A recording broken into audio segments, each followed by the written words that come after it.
Thank you very much for finding time so that we can do this together this morning. I have a statement that I intend to deliver, a short statement. Fellow Kenyans, I address you at a time like no other time in our memory. This year's Easter is going to be drastically different in many significant ways, but it's a message that remains the same. After the trial, sorrow and gloom that comes with the crucifixion of Christ on Friday, there is assured hope that rises with the resurrection on Sunday. Our current situation has brought us its share of tribulations and heartbreaks. But what a better time for us to consider our blessed hope in the Almighty God for the assured victory ahead. We are in a new place, confronting a situation that is wholly unprecedented in our time. We have never been here before. Our children are out of school. The favorite matatu and border rider, reliable mama mboga, that dependable barber and saloonist are all facing serious challenges. Our airline industry is grounded. Hotels have shut their doors. We can no longer attend places of worship as we always did. This is phenomenal. And the cause of all this is the novel coronavirus, a minute fragment of inert genetic code. Fortunately for us, defeating this virus, which has occasioned so much suffering, mayhem, and disruption on a scale never witnessed in recent history, does not require the nuclear bomb, mighty armies, or jet fighters. Simple behavioral and hygiene measures, such as avoiding handshakes, washing hands with soap, sanitizing, wearing masks, social distancing, and staying at home, simple as they seem, guarantee us a decisive blow against this deadly virus. The fight against coronavirus is a paradox. While on the one hand, we have a deadly virus that threatens to wipe out people and disrupt the world on a scale never before experienced, defeating it completely, on the other hand, takes such basic measures and elementary precautions. We must not be confused by the simplicity of washing hands, social distancing, and staying at home to underestimate the deadly, dangerous, and destructive coronavirus. Let us remember that the coronavirus cannot move or multiply by itself. It desperately needs our bodies for mobility, for transport from one victim to another, and from one locality to another. Curtailing our movements will completely immobilize this enemy and stop its spread.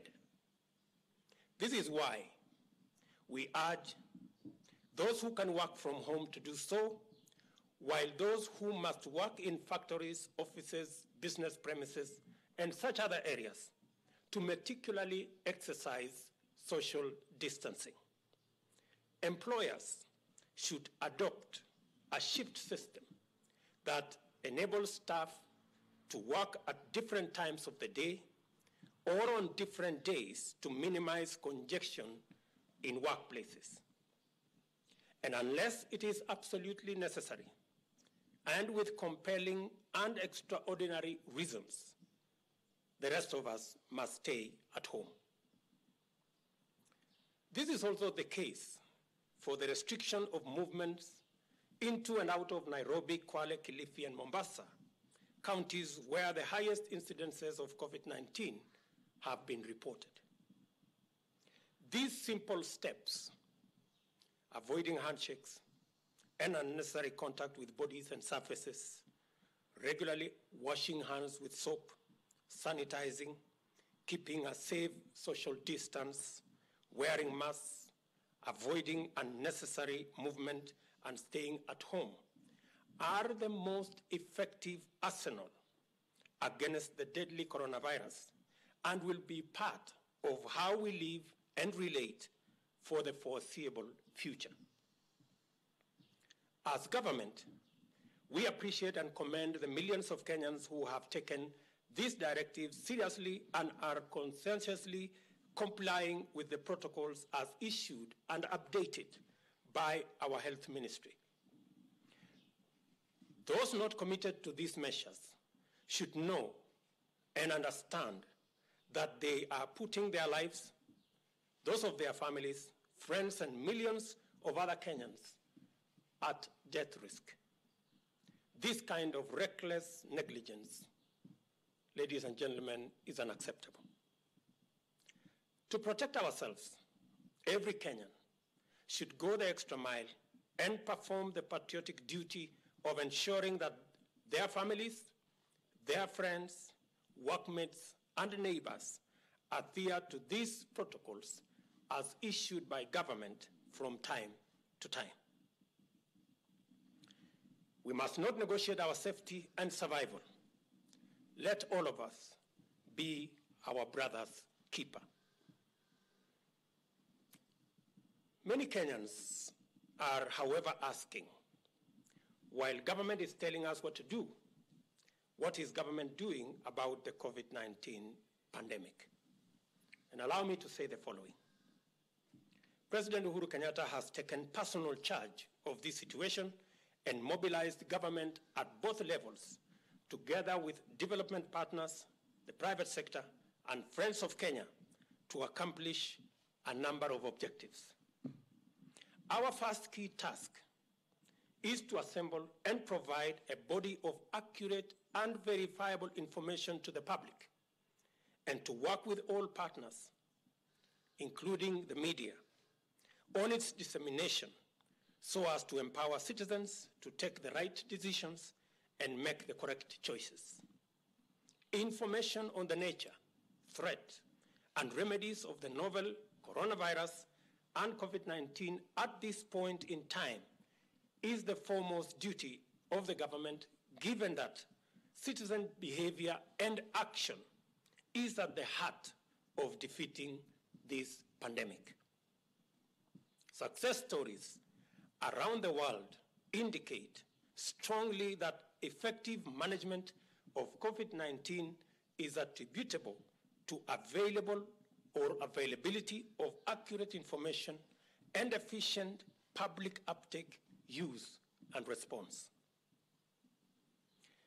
In preparation for the possible escalation of the numbers of COVID-19 cases from hundreds into thousands, the government has designated and equipped different hospital and other facilities, including the 600-bed capacity Kenyatta University Teaching, Referral, and Research Hospital in Thika, while every county has been tasked to do the same with their health facilities around the country. Further, we have directed the Ministry of Education to work with counties to identify boarding schools that can be used as isolation facilities for COVID-19 cases when the situation reaches there. The government is working with counties through KEMSA to stockpile medical supplies necessary for the management of cases of COVID-19 in diagnosed persons, while the Public Service Commission is undertaking recruitment of additional health personnel, including 1,000 doctors to be advertised this week, so as to build adequate capacity to manage increased numbers of COVID-19 victims.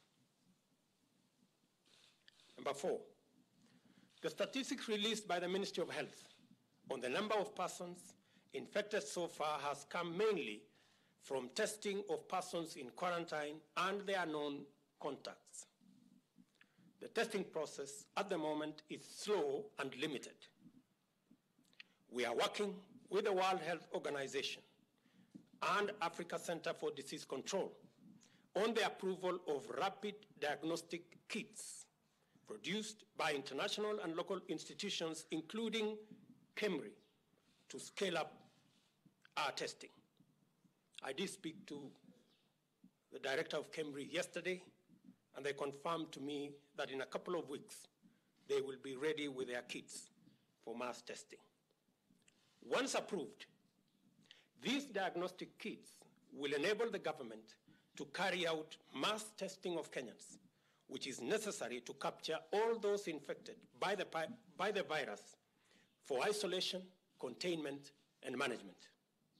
This exercise is critical for us to adequately and comprehensively respond and manage this pandemic. We are working with international partners, including the World Bank and the private sector, on the acquisition of additional ventilators, sanitizers, and masks, with the aim of enhancing our capabilities and preparedness. Kenya Bureau of Standards has provided standards for production of these items, and local manufacturers should produce what they can en masse without any further delay. We are also scaling up oxygen supply to all the 94 hospitals that were identified under the MES program for use by patients who may need supplementary oxygen. This crisis has completely disrupted our lives and taken away everything we took for granted. Normal is a word we have to rapidly unlearn and hopefully relearn in future after the coronavirus.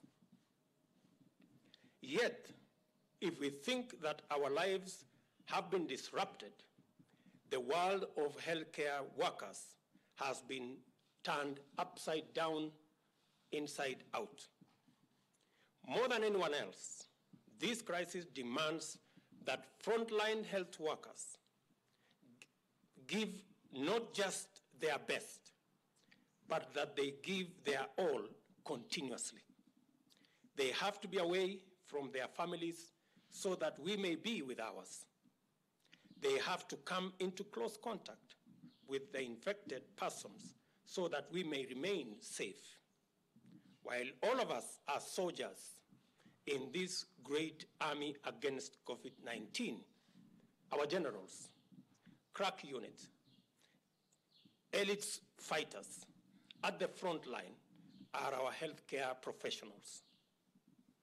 To ensure that our community health workers, nurses, clinical officers, paramedics, laboratory technicians, pharmacists, and doctors perform their duties without them being compromised, personal protective gear is being made available and in adequate quantities to ensure sustained supply of these personal protective equipments.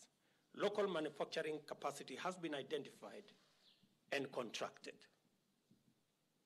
To assist our healthcare workers who have demonstrated inspiring selflessness and diligence under extreme, stressful, and challenging conditions, let us rigorously observe the protocols set out by the Ministry of Health so as not to overburden them with unnecessary and avoidable incidences of infection.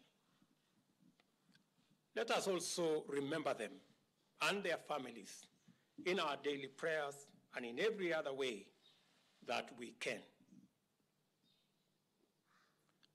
As His Excellency the President directed, our Treasury team is working with the legislature to realign our budget to make resources available for various interventions in combating the pandemic. Provisions of water, especially in our towns and particularly in informal settlements, will be a key consideration. The identification of vulnerable groups who may require food subsidies has been mapped out by our national government coordination staff in consultation with all counties to ensure timely and targeted intervention if this situation escalates. We encourage Parliament in their patriotic mandate to exercise imagination commensurate with the magnitude of the challenge we face.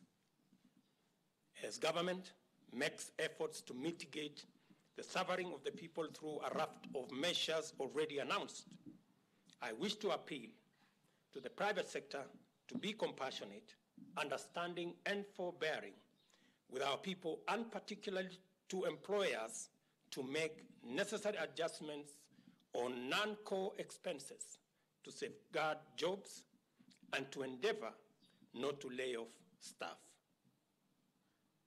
I also appeal to the financial sector, financial services sector, and more specifically the banking industry, to be equally understanding and consider instituting loan interest moratoria, suspend foreclosure on properties, and work out a framework to renegotiate loans with borrowers as requested by government. Equally, we encourage our county governments and assemblies to realign their budgets and redirect their resources towards intervention to manage this pandemic and its socio-economic ramifications, and especially to the vulnerable. Our farmers, in their millions, should come out strongly and take advantage of the good rains that we continue to experience and grow as much food as is possible. County governments are urged to work with the national government to coordinate extension, mechanization, and other enabling services. We also acknowledge the exemplary coverage by the media, who have gone to great lengths to facilitate dissemination of information that has enhanced public knowledge on this pandemic. We have also tasked health officials in counties to proactively issue guidelines for food supply chains to control the handling of farm produce, including vegetables and fruits, as well as commercial crops like miraa. The continued supply of fresh produce and food in its entirety is important for our collective health. Finally, though we are going to celebrate this Easter weekend differently, we must remind ourselves that Jesus was persecuted, betrayed, crucified, and that he ultimately died and was crucified and was buried. But he triumphed over death. His resurrection is the reason for our hope of eternal life. I call on the Christian community to lift up our nation in prayer this Easter period. And I equally ask Kenyans of all faiths to commend our nation to God's unfailing mercy and grace for us to overcome this daunting pandemic. Thank you very much for listening to me, and God bless you all.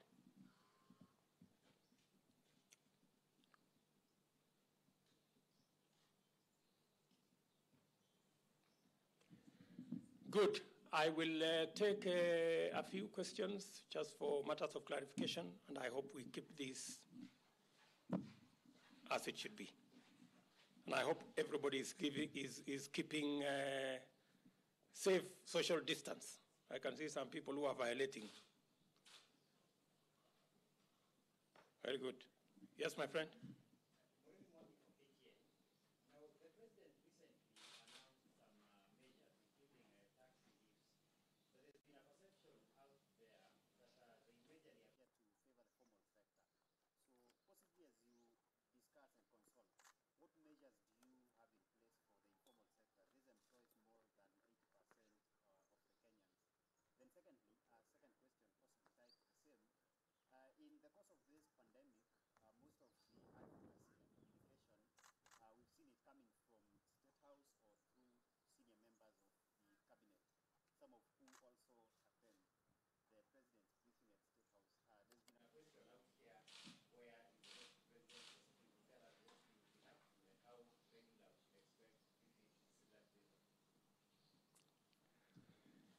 Okay. Maybe I will take another question and then I will answer both of them. We haven't been seeing you in the presence held by President Uhuru Kenyatta for quite a while during this pandemic. And would like to know, as his principal assistant, are you in good terms with President Uhuru Kenyatta?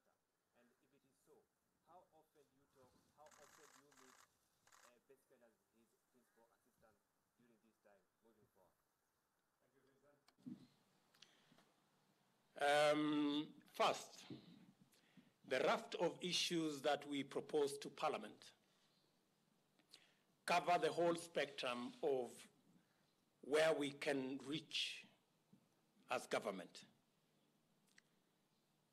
If you look at the list of interventions that will be captured under the program that we are working on, it is targeting a huge section of the vulnerable and people living in informal settlements.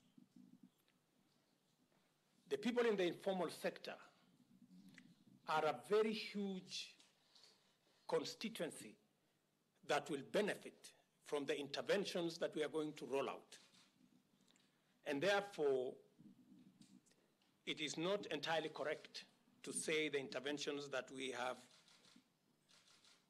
done so far only focus on the formal sector. Parliament will shortly make input, and that is why in my statement I said, Parliament must exercise commensurate imagination and support the proposals that we have made and even make them better as the people's representatives, so that together, working together between the executive and the legislatures, both at the national and at the county level, we can deal with this challenge as partners from one side. Secondly, the operations of government is a preserve of the people in government. How we decide to communicate. We took a decision that this being a national pandemic, all of us are going to read from one script. The president is going to take the lead, and the ministers responsible in the various dockets will do their job. You may want to know that as matters of operation in government, we are making teleconferencing and video conferencing a big portion of government operation to facilitate social distancing and to avoid the necessity to be in meetings physically. You may want to know that many meetings now of PSS and ministers are carried out on video or on telephone through video conferencing and teleconferencing. And maybe just to remind you, you may want to ask yourself why the president and his deputy cannot travel in the same equipment at any one time. And in a situation like this, I think the answer to that question may help you understand why we have the situation we have at the moment. For the record, we consult regularly, almost daily, with the president and all the other ministers that are carrying out the various tasks in the management of this pandemic. And that is the position of the Jubilee administration.